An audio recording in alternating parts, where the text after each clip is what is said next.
Alphas in the Wild, Urban Fantasy Romance Collection, written by Gimpel, narrated by Hollie Jackson.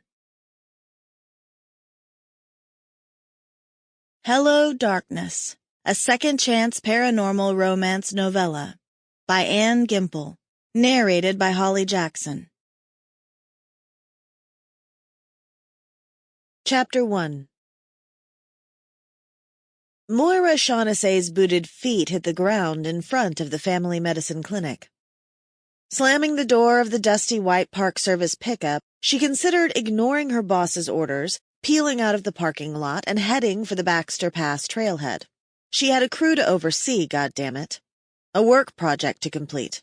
But her boss, John, had been painstakingly clear both yesterday at Park headquarters in Three Rivers and a mere 10 minutes ago on the sat phone. Granted, he'd been far more pointed on the phone. "It's not a suggestion, Moira," he'd growled. "This is a directive, from me. I want to hear from someone with an MD after his name before I authorize you to head up that work detail. Do not set one foot on the trail before you receive my orders. E-sign them and email them back to me." "But that's usually a formality." "Not this time. No buts. I made you an appointment at the clinic in Bishop that clears some of our crews. They're open until 6. I already lost 2 rangers this summer in the Pinecrest fire. That was way too many in my book, so get your butt into that clinic." Moira gritted her teeth. She'd thought she could avoid dealing with the whole mess by leaving the office early yesterday and taking one of the northern passes over the Sierra Nevada mountains, but John tracked her down. Phooey. I ran, but guess I couldn't hide. It was downright annoying that her boss needed a doctor to reassure him she wouldn't collapse, or something, in the backcountry. For the briefest of moments she felt like pounding her fist into the nearest tree, but then she pulled herself together. Nothing was wrong with her except her slimy, cheating husband. Sure, she'd lost a few pounds since she left him, but she hadn't been all that hungry. Problem was, John remembered similar struggles from years ago when she first started working as a park ranger. She hadn't eaten enough then, either, and grew far too thin. Just her luck, he'd been overseeing a backcountry work detail when she got woozy and fell off one of the mules. Understanding surfaced. Embarrassment followed. Her boss cared about her. That wasn't a bad thing. Anger bled out of her with a whoosh. "May as well get this over with," she muttered. Moira walked briskly to the clinic, pushed the door open, and headed for the counter.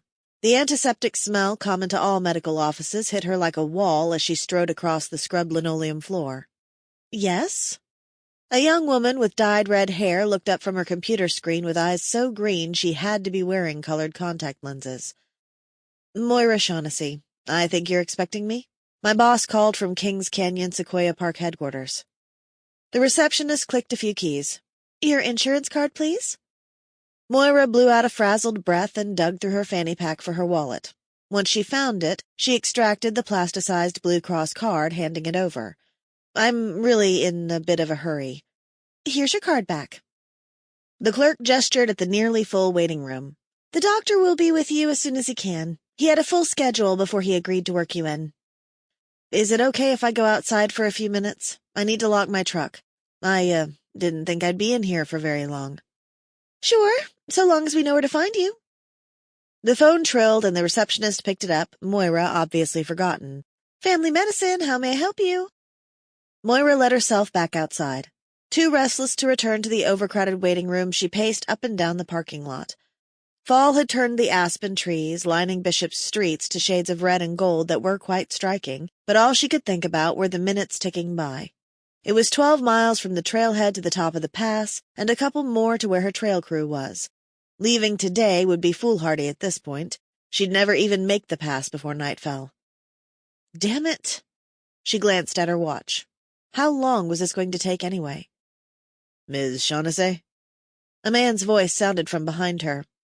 She spun, surprised out of her funk, and stopped dead. Tim?